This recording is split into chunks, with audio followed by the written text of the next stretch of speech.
Good morning. Welcome to Capital Grounds Podcast. I'm your host, Nick Miller. I've got my co-hosts here, Joe Fisher, Luis Cortez. We're with SITG Capital, a multifamily real estate investment firm based out of Texas. We've got properties in Austin, Houston, Dallas, San Antonio. I've got over 11,000 units, over $1 billion in assets. And right now we view the current environment as go time. We're currently in the process of acquiring new properties and building new properties. We see incredible opportunity in the current environment and expect the next several years to be really, really profitable and provide a lot of high potential for us and our investors, and especially the communities that we operate in. We seek to improve the lives of the tenants that live there and the surrounding community. If you haven't checked us out, check us out at sitgcapital.com. But this morning we're bringing you coffee. That's the grounds part of it, and real estate conversation. The coffee is my favorite part, but we always have a good chat too. So anyway, gentlemen, how are you this morning? Hey, good morning. Doing well. How you doing, Luis? Man, I'm beat. I had physical therapy this morning and my arms are shaking. So, but I was listening to some Johnny Cash on the way back. So inspired there you go. inspired my black fit today. So It looks good. It looks black good. hat, I black like the shirt. hat. So That's awesome. You guys drinking anything tasty this morning? Any Topo Chico cold brew, Joe? Not for me today. No. We did go to a great little places in Houston over the weekend. So went to a great little place in Houston.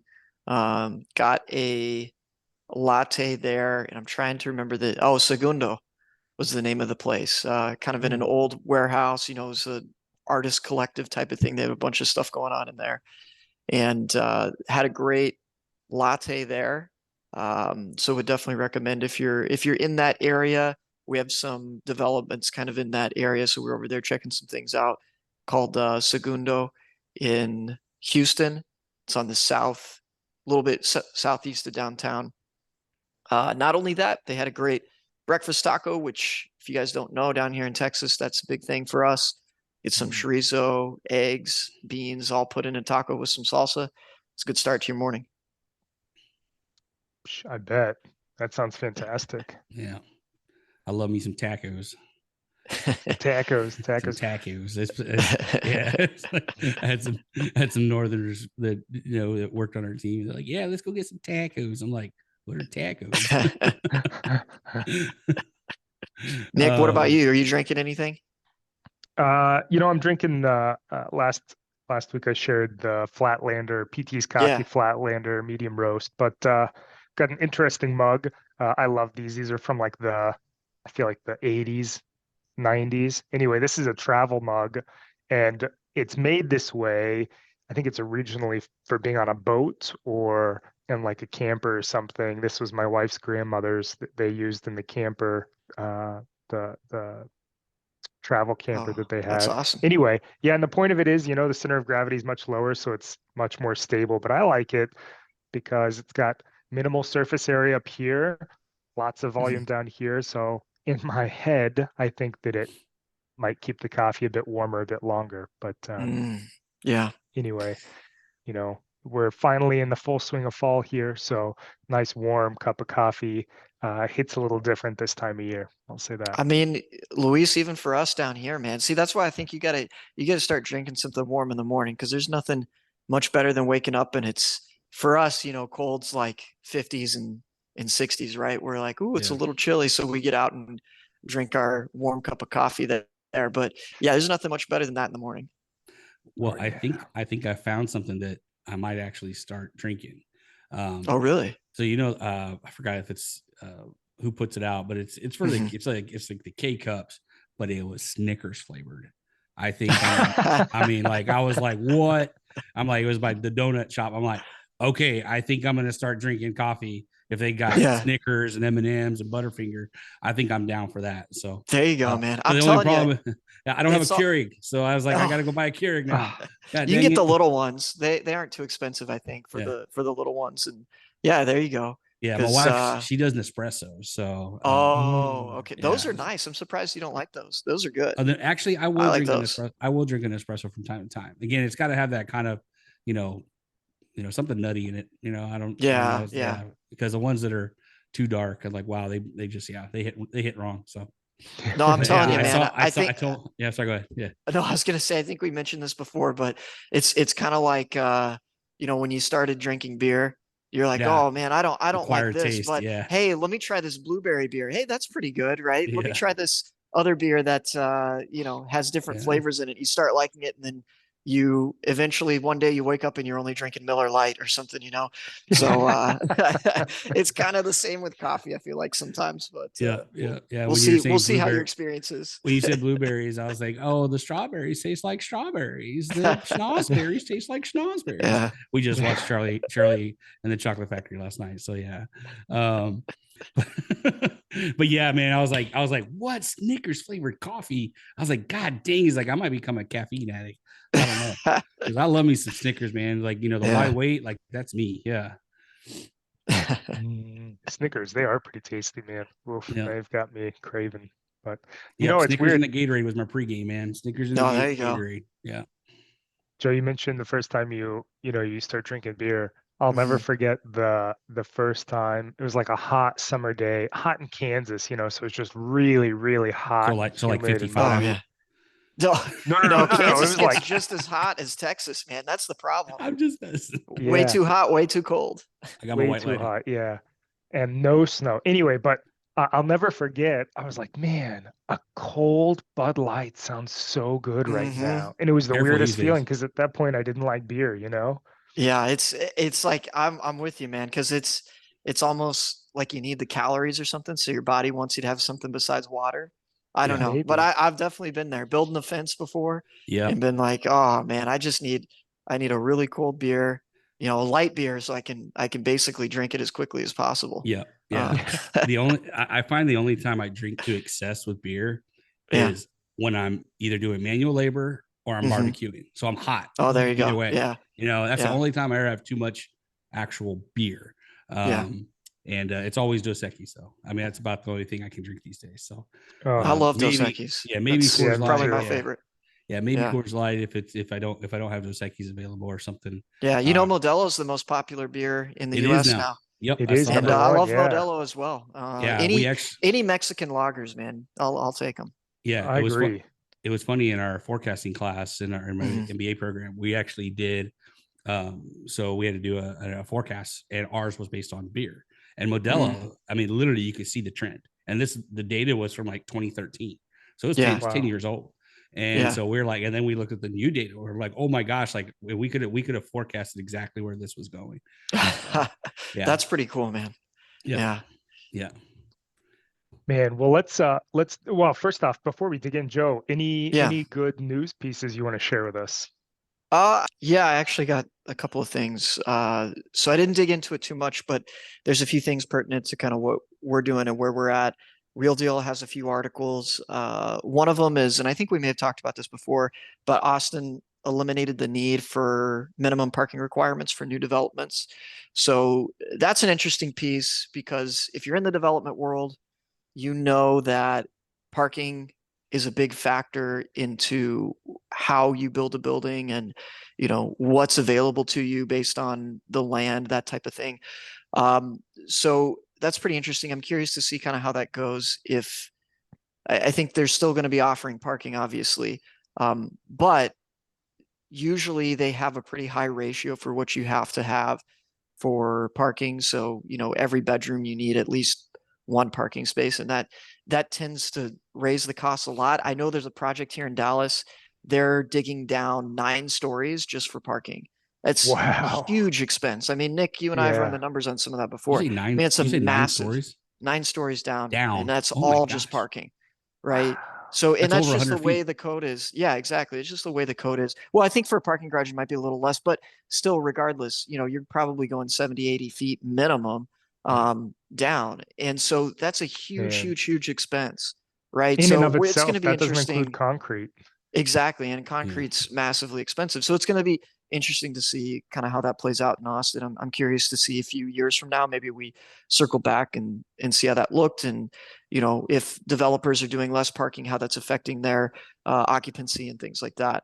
The other one I thought was interesting, though, was an article that Texas Triangle real estate markets are the best in the U.S. going into 2024, which is, as everybody knows, that's our markets, right? The Triangle. So you've got Dallas, Austin, San Antonio, and Houston, and they call that the Triangle because it looks like a triangle if you were to drive it, which we do all the time. Yeah. So, yeah. So, anyways, I thought that was pretty interesting and kind of what we've been preaching about, right? And why we're still focused on Texas, even though there's other good markets out there. Man, Joe, you and I feel like we've had conversations at length about how we wish that cities were more, especially, downtown parts of cities were more Mhm. pedestrian friendly and, Yeah. not as open to cars. And I think one of the ways you get there, which might be a bit of a, pain point for a period, but reducing the parking requirement can go a long way to forcing people to get out and get on their feet, I agree. I think you also need to invest in public transportation if you're going to do that, though. Yeah. Yeah, And big time. we've had a lack of that in most cities, including Austin, notoriously, right, until recently. And I don't know, Luis, if you know of any updates happening with what they're supposed to be doing in the public transportation department there. Yeah. They're supposed to be redoing all that. So there's always conversation, but there's not a lot of doing. And I think right now it's a combination of the city working with TxDOT and still building out. Like right now, there's a huge project on 183 from going from 3 to 4 lanes on each side. So I think if I see it correctly, it's gonna be like 8 lanes on each side. So there's gonna be a lot of an extra flow there. But see, our problem, at least living up like in the northwest part, is we have public transportation, we have a rail, but most people don't use it because it takes longer to get it takes where a you long need time. to go Yeah. than just if you drove it. So because there's so many stops, and then if it doesn't get you close to where you need to go, you still have to Uber or take a bus or walk from there. So it's not conducive, and our because of the congestion, the public transportation on the bus side, they've been talking about adding more buses, adding more routes, Yeah. so I mean it's a real problem. And of course an elevated rail has been on the I mean, I remember going to an economic development meeting back in like 2013 and they were talking about it. I still haven't seen. They've been talking about it for decades. They've been talking for a long time. And nothing has happened. Man. And yeah, I know they passed the bond issue in order to invest into it, but it's going to take them a long time to do it. I do think one city that's actually done it kind of well in the modern age is Kansas City. They're the largest city in the US that does not charge for their public transportation, and they are expanding their streetcar. Right now, it only goes north to south, I believe, Nick, if I remember correctly, and they're going to expand it to go east to west because it's doing so well. And again, it's a streetcar; it's nothing like crazy. But if you're in the downtown core and you want to get around, it's a really great option. It gives you the ability. Maybe you don't want to, but it gives you the ability to live without a car if it's something you want to do and you want to live in that downtown core. So I actually think they have a pretty good model, and maybe we should do a whole thing on development and how it looks tied into things like, big public works projects like public transportation. Yeah, I think that'd be interesting. But I'll tell you, I lived in Minneapolis for 4 years, or the Twin Cities, we lived in the suburbs. But I was really impressed with their public transportation system. And in fact, when we first moved there, I lived in Plymouth, which is a suburb west of Minneapolis. And I worked in downtown, on the east side of downtown St. Paul. And I could there was a bus that would pick me up right outside of my apartment complex. Literally, I would walk across the parking lot and onto the curb, and the bus would pick me up right there. And it would take me to the light rail station, and then from the light rail, or take me to the park and ride, and then park and ride to the light rail, and light rail all the way downtown. And I think I had to walk 2 blocks at the end of the day. And it took me usually the drive was about 45 to 50 minutes, and taking public transportation, I think, would take me 50 minutes to an hour, assuming that I didn't miss any of the buses. Otherwise, it'd take an extra 15 minutes. But yeah, it was really, and I could do that even after I worked when I moved. And change jobs, I could still do the same thing with, maybe another block or two in between. It was not bad at all, but I was really impressed, really impressed. Yeah, I think that's kind of a general theme, right? And you guys have been to the neighborhood we're developing in Dallas in the Cedars. So Yeah. you saw how integral public transportation is to that neighborhood, right? So there is a light rail station very close. I mean, within a couple 100 feet of where we're building apartments. And that was a big decision factor in that, because you want to be able to give people the option, to do that and be able to get access to downtown or other areas. And that one actually does go out to DFW. It takes a little bit longer, to your point, Nick. I mean, it's like probably 15 minutes longer than driving. But hey, if you want to do that, or that's the only option you have, it's a good option. So out of all Yeah. the cities in Texas, I think Dallas has done the best with it. By no means is it great. It could definitely improve, but Dallas has done the best. And there's something to be said being able to sit on a bus or a train and either work or read or listen to Mhm. podcasts or whatever, and use your mental energy elsewhere than focusing on the road. Yeah, much less stressful than driving. Yeah. Yeah. But gentlemen, let's dig into it. So last week we talked a little bit about our experiences with flipping homes and Mhm. short-term rentals. Yeah. This morning I want to dig more into the short-term rental realm and get your guys' thoughts on short-term rentals as a whole. I'll tell you, over the last handful of years, we've seen short-term rental options explode, at least in some places where it Mhm. hasn't been banned. And we've seen institutional firms, large institutions come in and buy a lot of single family homes for short-term rental purposes. In fact, depending on where you look, some estimates are as high as 25 to 40% of short-term rental units could be owned by institutional investors, Mhm. which I think is pretty significant. As a whole, we're seeing annual growth rates of approximately 10 to 15% in the short-term rental range, Mhm. and we're looking at annual ROIs of 8 to 12%, which are pretty solid, honestly. But gentlemen, do you guys have any experience with short-term rentals yourself? Yeah, I would say outside of using them, I don't personally have any or have had any. Mhm. I know in some of the strategy that I've used and trying to, now there's other options, but when we were thinking about selling our house and buying another house, one of the options we considered was, go ahead and buy the other house and just make our current house like a VRBO until it, Mm, have it on the market, but have it to where it's like, hey, it's producing cash flow while it's sitting, or maybe, get through the slower part of the season. It's like, hey, instead of having it on the market during the fall, rent it out during the fall, maybe first part of the winter, and hit, because of course, statistically, March or April is the best time to list your home. So then kind of cover that gap. So I mean, it's not just something you can use for investments. I think you could also use it as a strategy in buying and selling your primary home. Mhm. However, I found out in that process that our HOA would not allow for that. And Yep. I know I don't think any of us are fans of HOA. And I think for all the right reasons, they just have way too much control. And it's just a little ridiculous. And I know Joe can probably speak to a little more, but so I think that's really as far as I can speak to it. Mhm. And then I think just from a psychological standpoint for me, I see there's definitely upside to the investment opportunity.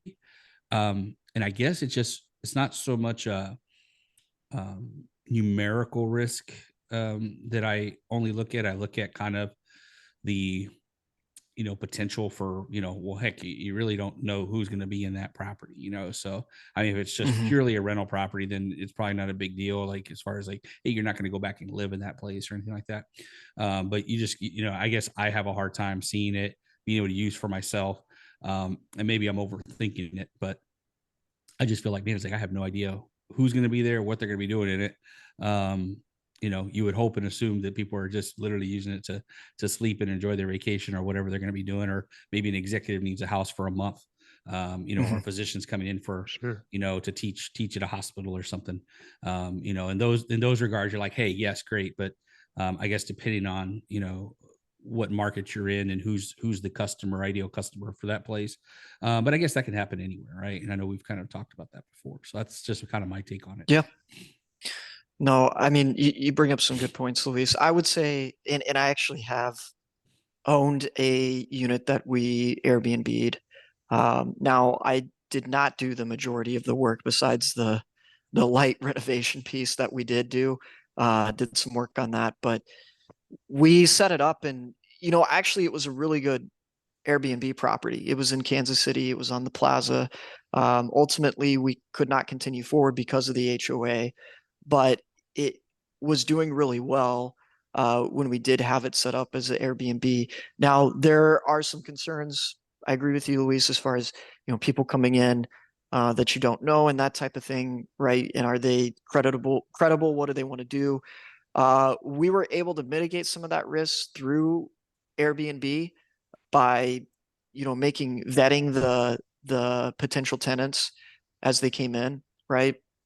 So we did have one issue one time, and that kind of prompted us to change some of the parameters on who could rent it, and maybe you give up a few rental days or something like that, but you get more secure tenants, and that ends up being worth it in the long run.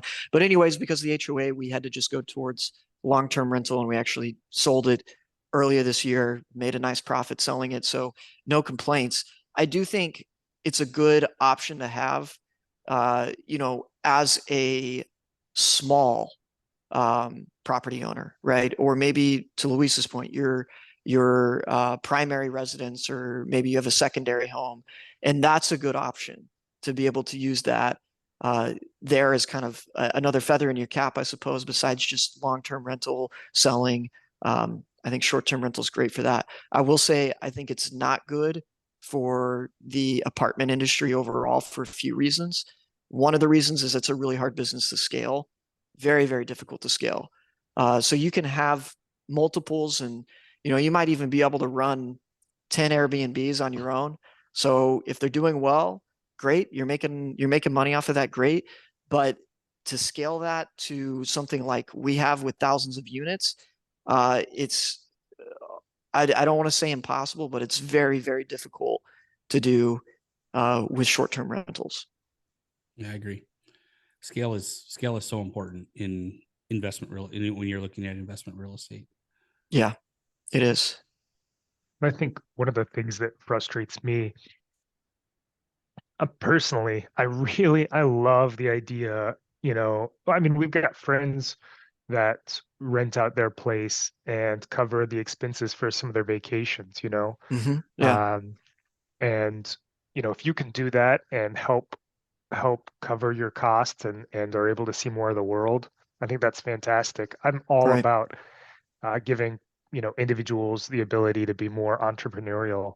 Like with short-term rentals is a perfect example. What really frustrates me is when you have and I can see both sides, but HOAs, or like here in the area that we live, there's a city ordinance. You can't have short-term rentals. And it infuriates me, because I don't think anybody should, like we were, kind of spitballing earlier. I don't think anybody should be able to tell you what you can and can't do with your property, Yeah, it fires me up big time. I agree. No, I 100% agree. Like, I should be able to do what I want with my property. Yes. If I want to rent a room, that's my prerogative. Yeah. Right. Yes. But I think where the issue comes down to, I don't think people really care that much until it becomes a situation, right? And where I'm going to put the blame back on Airbnb in this instance is Airbnb did not do a good job about saying, hey, there's no parties. We're not doing that, right? In fact, people would rent out homes and just throw huge parties. There would always be incidents, cops called, etc. And look, if you live next door to that, I totally get it. I'd probably be against it too. I would probably not want that next to me. But that's where you got to put it back on an operator like Airbnb and say, look, you need to find a way to cut all of that out so that these aren't getting banned all across the country, right? Because I think if we boil it down and look at the root of the problem as to why they're getting banned, I think that would be the number one reason by far. So how do you fix that? I don't know, but I'm with you, Nick. Like, don't tell me what to do. Yeah. Yep. Same here. Same here. Yeah. Nick, did you say that you have, people who rent their actual home out while they're on vacation to basically cover their vacation? Mhm. Yeah. Wow. That's ballsy. Well, I mean, I mean, I don't think they've ever had any issues, and it's Really? something Yeah. that we'll probably do now as well. I mean, you get a I mean, it's smart. I like closet the or idea. I like area the that you can strategy. lock. Yeah. You put valuables and things in there you don't want out, locked up. But you kind of set up the house with that in mind to a degree, right? Yeah. Or at least you have ways to set it up with that in mind. But yeah, it basically, I mean, I think for them, if it's the right season, it absolutely pays for their entire vacation. Yeah, so I get the concern around parties and whatnot. Mm, Like you mentioned, Joe, if you live next to that, that's got to be a pain. But I genuinely have to believe that it's probably a few instances, probably not a yeah, consistent and widespread problem. And you would think that Vrbo and Airbnb, as a business model, you think that those companies would be incentivized to try and limit that as much as possible, you know? yeah, yeah. Um, I mean, you think about Uber and Lyft, how, from my understanding, I don't really use those a lot, but you as a writer, the drivers can leave you a review, and depending Mhm. on your review scores, may or may not have people that, you may find it difficult to get picked up, right? So maybe they implement something similar to that. Maybe they already have. I don't know. Well, they I don't know, do. They but have that. Yeah, do you they? you can Okay. rate a tenant, right? So I mean, yeah, and that's what I mean. Like part of it you can screen for, and you can say I only want 4 stars or better or whatever, right? Or I mean, I know some of them are very very picky when it comes to renting out, and I don't know if you guys have experienced this, but I know we have where they asked, okay, well, what's the they asked all these questions like how many people, of course. I mean, that's a good question, right? And then Yeah. what's the dynamic of the group? Like, okay, I mean, it's just we're vacationing. It's just, like two couples vacationing together. I don't know what you mean by dynamic. So sometimes they do get pretty into, probably a little too deep into it. But I'm sure that's in response to something like we're talking about here. I don't know about you guys, but I've seen some pretty rough Airbnbs too. I remember Yeah. there was one, Joe, I think it was with you guys. Maybe you guys, I'm pretty sure it was with you when we were in Denver, and Mm, yeah. the pictures looked great. It looked very chic, very clean, very modern. And then we got in there, and like in one of the bedrooms, it looked like, in the pictures, it looked like it was painted with like a chevron pattern, right? Going in there. In actuality, they'd put wrapping paper, they'd like taped or somehow tacked wrapping paper onto the wall. Yeah. But I mean, at the same time, I mean, I wasn't very Probably thrilled. used Elmer's glue. Yeah, yeah, yeah, I wasn't very thrilled with it, but at the same time, I have to give them credit. Like, it was somebody who, maybe it was their home, I don't know, but I'm imagining it was an individual person, right? And they use their ingenuity and their Mhm. entrepreneurship to create additional income and value for themselves. You know what I mean? Yeah. And I think that's the American dream, being able to create value and income in creative ways. I mean, the more opportunities we can give people like that, I think the better. Yeah. Yeah. Again, back to conceptually, I really like the idea. I like the ability to, take an asset and create some cash flow off of it. Whether it's something you're going to choose to use as an investment or if it's your primary home. Mhm. I like the concept. I think that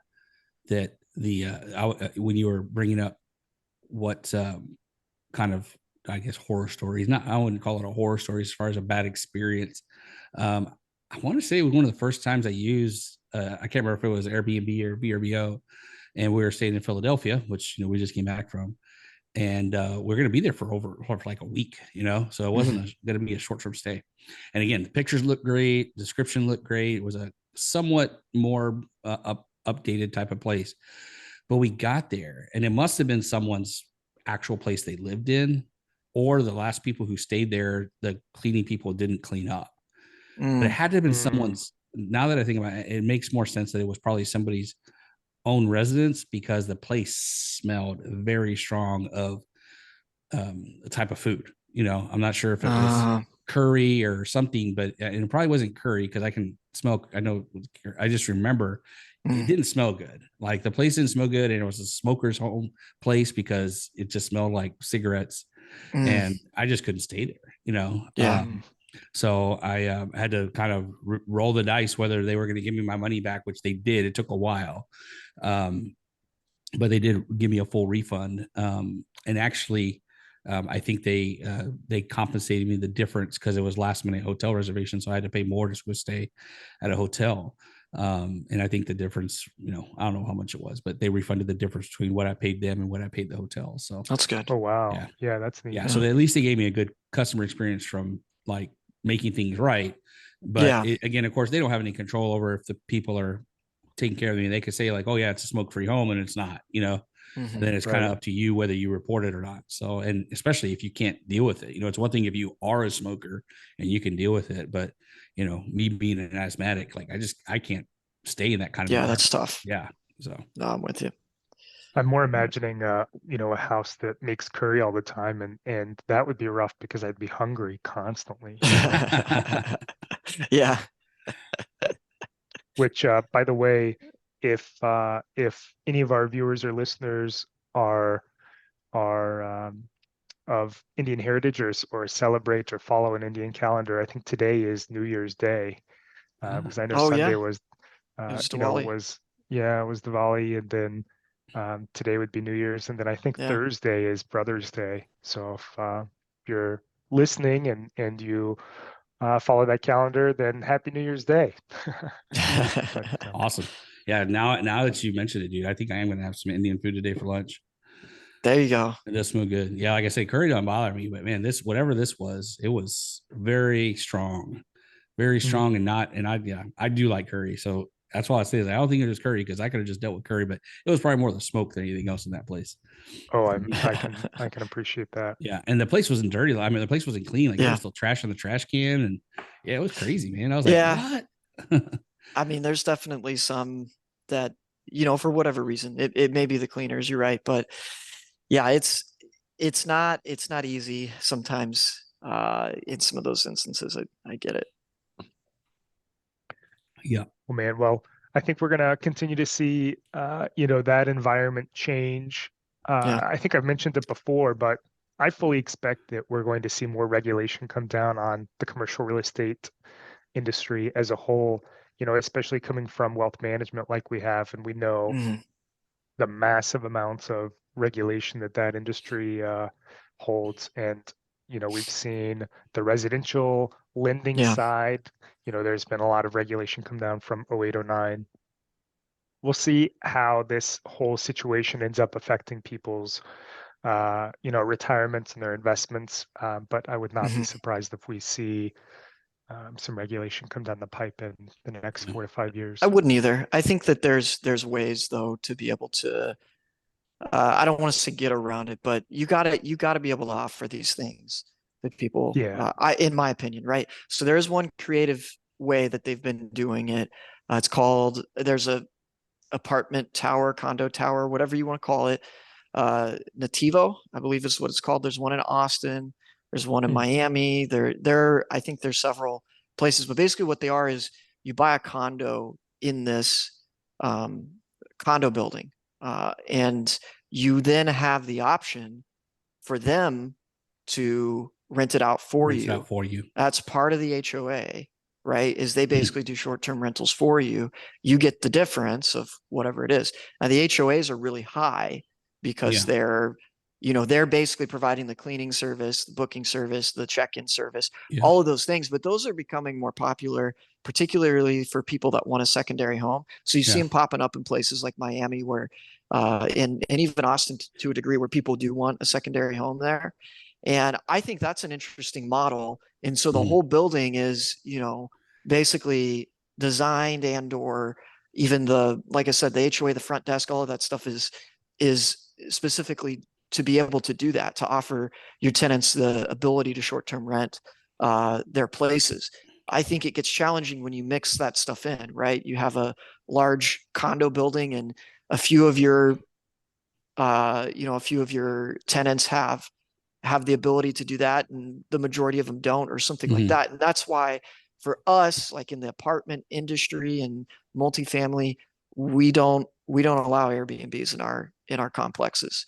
Yeah. It's just it's too complicated. There's typically issues with them, and we can't do that at scale, which is what Luis and I were talking about a little bit earlier, for it to really make sense. But again, there are companies doing it like Nativo. Yeah. That's actually an interesting concept because it's almost like a hybrid between like time sharing and straight up VRBO, because you kind of get the best of both worlds, but you actually own the asset. So Yeah.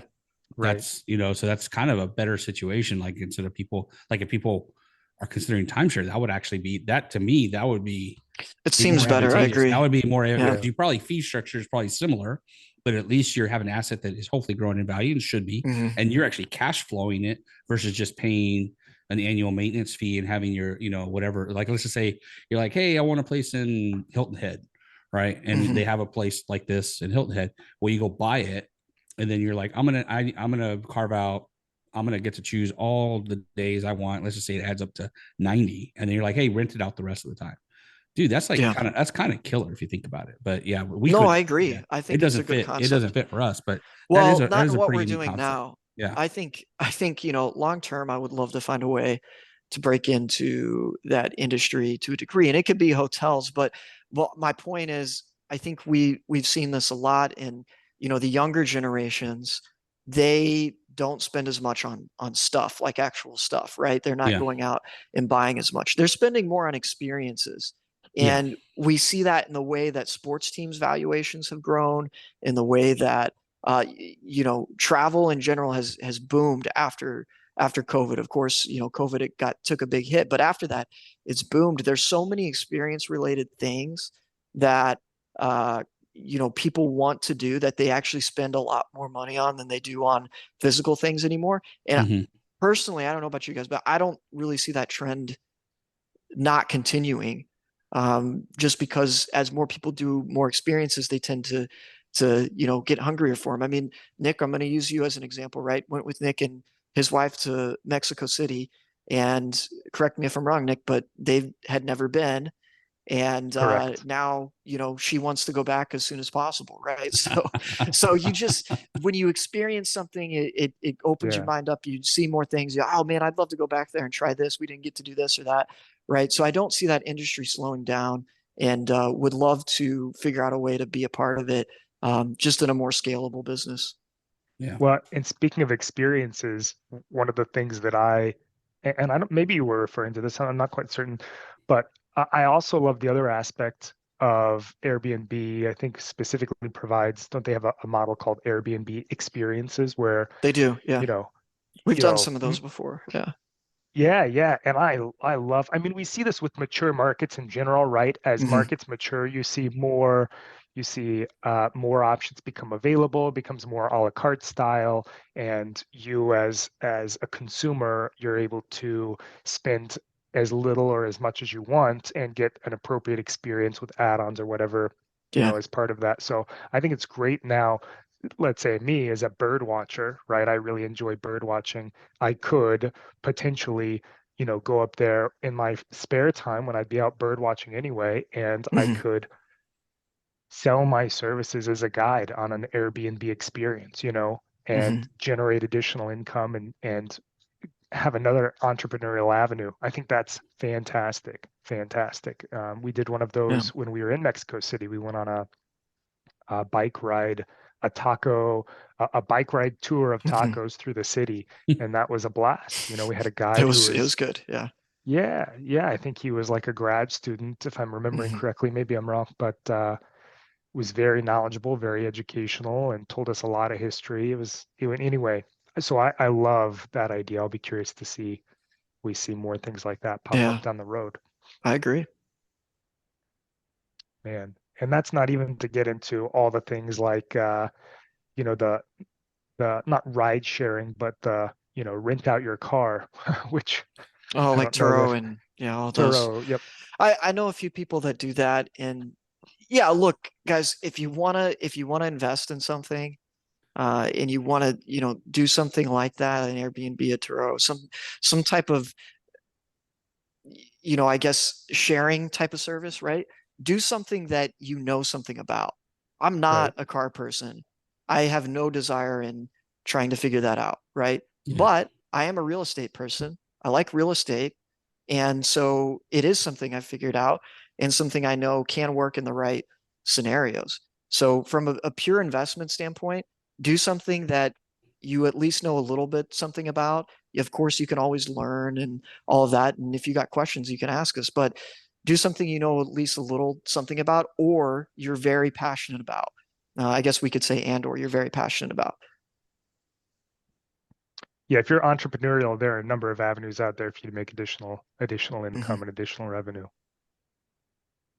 Agreed. But gentlemen, this has been a great conversation this morning. Appreciate your time. Viewers, listeners, as you can hear, we've got a mixed bag of emotions when it comes to short-term rentals or some of these concepts. But Yeah. always happy to have a conversation. We can provide consistent income. We can also provide Mhm. long-term growth and tax-advantaged, uh, uh, either a tax-advantaged income for you or a tax-advantaged growth in your investments. But we've got a lot of excellent opportunity. As you heard earlier from Joe, we're in one of the best markets in the U.S. right now, Mhm. being Texas as a whole, right? And we expect that that'll continue being the case for the years to come, at least in the next 5 to 10 years. Going to be excellent options. But if you are interested, if you'd like to learn more, give us a shout. Happy to have a conversation. You can check out our website, sitgcapital.com, leave us a comment, shoot us an email, give us a call, whatever Mhm. it takes. Happy to chat. But in the meantime, gentlemen, I appreciate your time this morning. Thank Looking you. forward to talking again next week, and I hope you both have a good week. For sure. All right, guys. Appreciate Thanks, you. guys. Thanks. We'll see you. Bye.